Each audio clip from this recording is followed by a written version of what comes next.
Hello, my fellow coders. Today I'm going to teach you all the basics of HTML. If you're a newbie, don't worry, brothers. I've got you covered. Do you know what the HTML is? Honestly, you don't need to know to start. But if you want to sound like a pro, you should. So, HTML stands for Hypertext Markup Language. It's the backbone of every website. It defines the structure and content of a web page. Like telling the browser, hey, this is a heading, this is a button, this is a picture. Now that we know what HTML stands for, let's dive into the basics. The first thing you need to know is how to set up an HTML boilerplate. The boilerplate is the skeleton of your website. Let me break it down for you. This is called doc type declaration, and it represents the version of HTML. In this case, tells the browser we're using HTML5, the latest and greatest version. HTML tag is the root of your website.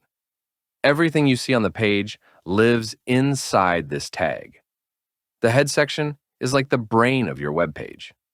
It holds all the behind-the-scenes information like the title of your website, styles CSS, and scripts JavaScript.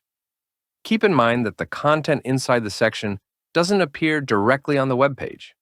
It just helps the browser understand how to present your site. Body section is the body. This is where all the fun stuff goes. All the visible parts contain here.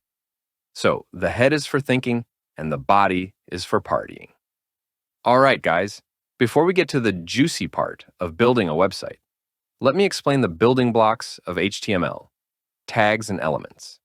The stuff that holds everything together. Tags in HTML are like the labels or instructions we give the browser. They're always written inside these sharp brackets. For example, H1 is a tag for a big heading. So H1 is like saying, hey browser, this is a heading. And when we add some content inside, it becomes an element. Think of an element as a sandwich.